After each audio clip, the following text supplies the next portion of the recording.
Hey, you guys. If you guys are struggling finding the right mate, as most of us are, maybe we all need to go back to this checklist. Follow the 5 C's and see how that works out. So, the first one is creator.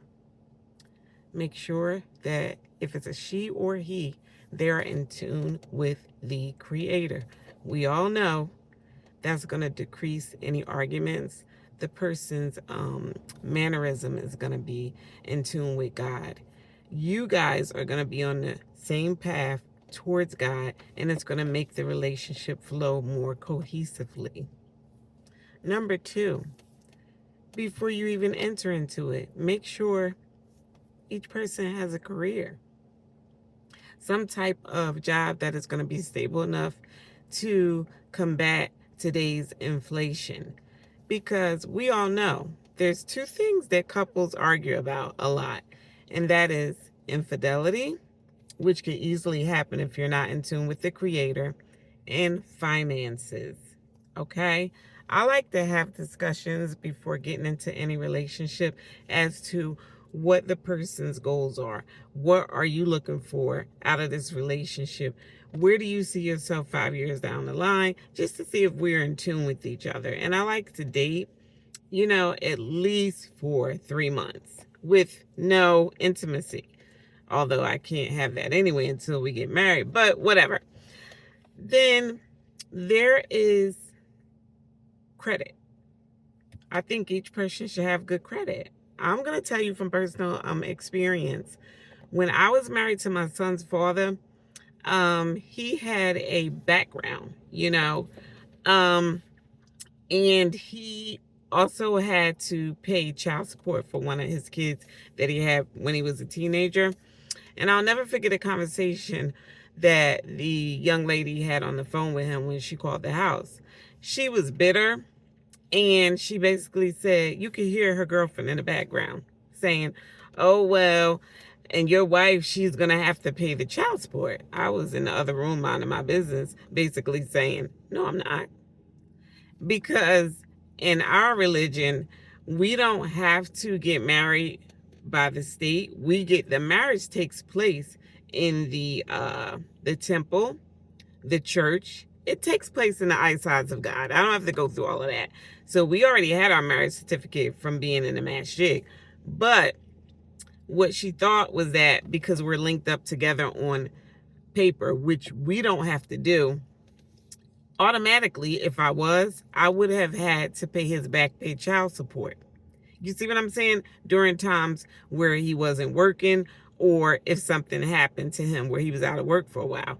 So make sure that the person has good credit. Because when it came time to go purchase things, I never forget, we went to go get a townhouse, and it was like our first like upgrade from a 2-bedroom apartment. And we did not have, I had a decent credit score. He didn't have it. Remember, I'm saying he had been in the correctional system. He also was a boyfriend of mine after high school. So it wasn't like I just not to speak against corrections. Y'all know I work in corrections. Y'all know I support people. I believe everybody can change. But what I'm saying is, when we're talking about solid relationships, there is something to consider, when somebody's coming from corrections. That's another video for another time. Right now, I'm talking about the 5 C's, the checklist that we should all check off for finding a good mate. So if they have good credit and you got good credit, you already know you're going to be able to get the house. You're going to be able to get the apartment. You're going to be able to get the car. You know what I'm saying? He's not going to lean on you and ask you to purchase. Can you purchase this car for me? I think we all been through that. Can you purchase this cell phone? Boo, boo, I want a cell phone. Okay, well, why can't you just buy it yourself? Oh, my credit, my credit. You know what I'm saying? Because, and then they go through that whole spiel about how the system is against them. But what I'm saying is, make sure the credit is good, because it's going to keep you guys afloat. So now both of you guys are in tune with the creator. That brings peace and harmony into your relationships. The angels come into your house and guard you. They protect you.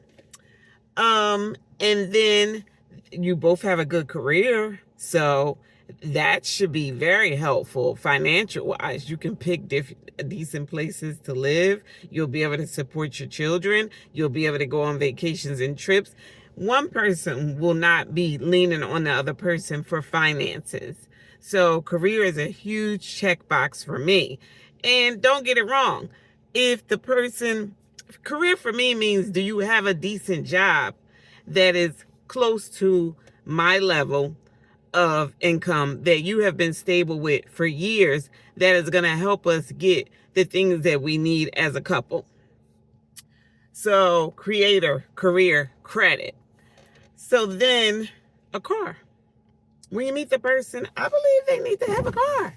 You know what I'm saying? And I get it. You guys may go in on me. I hope you don't. I hope we're still a community. I'm just looking at stuff from being 55 years old, being in relationships, being married, being divorced, and what society has placed on us. You know, what can we do to find these good mates? Because they are out there. But we need to do these checklists, you know, and not let the surface stuff, the physical stuff lead. And I'm not no saint. You know what I'm saying? I don't even know if I want to get married again. But if the right candidate comes along, I'm going to go through this checklist. And I'm going to pray to God first, is this the right mate for me? So when we get down to a car, once again, I'll use my experience. When I got married to my ex-husband, like I said, because he was an ex-boyfriend from before, and even though he had been in corrections, you know, basically I was told that he turned over a new leaf, you know, and that he was doing very, very, very well, you know, and I gave him a chance based off of that. We had gap for about, I guess, 10 years since we had broke up, and we were in our early 30s. He ain't had no car, y'all. You know what I'm saying? And I had a hoopty at the time. And he automatically wanted to drive my car. And part of it was my fault, too. Because while I was at work and he was in the process of looking for a job, I basically said, you know what? You could borrow my car to be out looking for jobs. You know, just being nice, just trying to be helpful, just trying to be supportive. But that wasn't my role, to make sure he had transportation. You know what I'm saying? So it ended up literally being that he would take my car, drop me off to work every day, have my car all day long. And then when we would get into disagreements, I remember one day he came to pick me up from my job, and he had another brother in the car in the front seat. And I already could feel his energy, because he was the type that used to do jabs, because he wasn't really practicing the religion. It took me a while to know that. That's why we're divorced. But do you know, I had the nerve to pull up at my job, and when I walked to the car to get in, instead of him getting out, opening the door for me and, you know, telling a friend, you know, hop in the back, he told me, he said, yo, hop in the back. You already know how that went. I said, excuse me? I'm sorry? This is my car. I said, I will not be hopping in the back of anywhere. But what I'm saying is, it caused issues between us because I played a more masculine role. I offered the car. I allowed him to use the car. He didn't even have a license. Y'all know how this goes. Y'all know what backgrounds we come from. You know, y'all know what choices we make in our growth process. You know what I'm saying? Learning from life's experience. We've all done things that just don't make sense. It's a teacher. It's a learner. I'm at peace now, you know. But we argued about my car. We also argued about my car when he would have the car, and he was real big on just drive through the toll. And I was like, just give them the quarter. Like, you know what I mean? It was a quarter at the time or whatever. You know, nah. I don't deal with change. Because he's coming from that ex-street hustler mode. You know what I mean? And I was like, what do you mean you don't give change? Like, so he'd rather get a $25 ticket that's going to come in my name, because the car was in my name. You see what I'm saying? Registered to me. Because, like I said, he wasn't in tune with God. So he didn't really care about my feelings. And he didn't really care about, any financial strain that he caused me. He was there for one goal. I'm coming out. I need a place to stay. You my old girl, and I think that I could pull the wool over your eyes and make you, you know what I'm saying, do what make you be the perfect wife while I be the disobedient one. And as y'all can see, it was an epic fail. It was an epic fail. I got rid of him very quickly. You know what I'm saying? And so, that is the car situation. So I incurred tickets. When I had our son, I had to go to a hospital, in the adjacent city because my son was coming early at 7.5 months, and we needed a better NICU unit. And I'll never forget, they drove me up there in one of those like EMT vans or whatever. He followed through. He drove my car once again. And when he came in, after I had the baby, you know how you feel and you're tired, you're in pain or whatever. And he was like, Buka, guess what happened? I got told. I said, because I already know. And here comes the argument. You got told how? We're in a hospital. Like, you park, you pay the ticket. Oh, nah. I was rushing to get to you because I needed to get to you. It has to be all about you and trying to make me feel like it's, you know what I mean? He said, I parked. I said, you parked in a no parking zone, didn't you? Cost us $100. So guess who incurred the fine? That time I think he borrowed money from a friend. You know what I'm saying? Because I put up boundaries. I'm not paying it. And then the final thing is he got to have a crib. You know what I'm saying? Like, often we get into these relationships with people. We see what we see. The eyes attract what it's going to attract.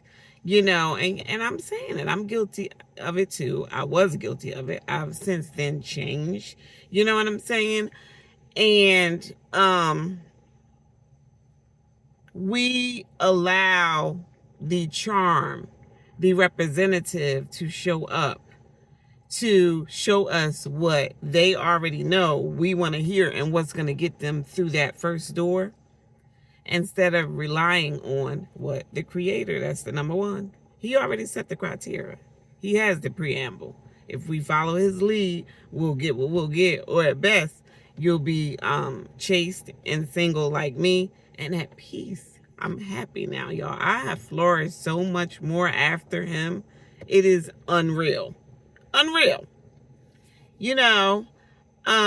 So if he has his own crib, this man is established. This is a man of God who has a career, whatever it is, whether he be a lawyer, a doctor, an engineer, a construction worker, an electrician. You understand me? He's working for the state for years. He's working for the city for years. He's working for the government for years. He's a tech. Whatever his career is, he has good credit. His score is a 7.5. Mine's is an 8. Or we both got a 650. You understand me? He has a car. You know what I mean? Whether it be a hoopty or whether it be this Mercedes I'm sitting in. But he has a car. You understand? And he's had one for a while. You understand me? And he has his own house or his own apartment or townhouse. You know what I mean? And so now we can discuss how we're going to do this. You know what I mean? We go forward, we get married, or we're going to stay engaged or whatever, this and that and the other. So if I have an apartment, you know what I'm saying? You have a house or you have an apartment. Do you want to buy a house together? Am I going to buy a house? You know what I'm saying? And then you buy a house and then your house becomes the business, the commercial real estate for the Airbnb, or are you going to rent it out, or are you going to turn it into a business? Because didn't you say that you're an engineer? You know what I'm saying? So maybe you open up this engineer business and the house is the business. You see what I'm saying? And you're running business out of the house. So now we got 2 properties. So anyway, I didn't mean to be long-winded. I just believe that in order for us to get to some decent relationships, we got to set the foundation. And the foundation as far as I can see it, is creator, career, credit, car, and crib. If I check those boxes off, I think I got somewhere to go. So I just felt like sharing that with you guys. That really just like sat in my lap, and I just felt like sharing it. Y'all already know my channel is basically based off of nursing, cooking videos, trucking videos, and a little bit of financial tips, just basically based off of what I've done. Because y'all know I quit toxic jobs and I started businesses and, things like that. But yeah, think about that the next time. Make him check the boxes and make her check the boxes too. My son talks about it all the time. He was like, Mom, if I get married, I want a woman like you. He said, is it wrong for me to want her to have some type of career? I said, Faru, in this day and time, I said, no. I said, even in our, Quran, it says, if she is working, she should contribute to the household. You know what I mean? It sets the criteria for what both of us are going to do. And these are conversations that you can have prior to entering into a relationship, because we tend to enter in a relationship, have this fantasy perspective of how it's going to turn out. Then the minute that it doesn't turn out or it doesn't give us what we thought, oh, we're ready to get divorced. No, me and my ex-husband, although it did not work because he was an infidel. Like, come on, I'm not like, what are you going to do with that? He just wasn't husband material. I went against my MO. You know what I mean? That I don't marry men that come straight from the penitentiary. Doesn't mean you can't have a past, but you need to be out here and be established for a while, and you need to make a complete turnaround. But we talked first. We had a lot of conversations, and it was about finances. Where do you want to live? You know what I'm saying? We even broke down how are we going to break up the bills. That's huge. And we did that. He even had a conversation with my ex-husband, because me and my ex-husband have a daughter. So they sat down, brother to brother, had their tea right on the Ave. You know what I'm saying? And they cordially spoke about how we're going to do this, because during our, NIAT phase, which is the engagement phase, my ex-husband, he came to my house.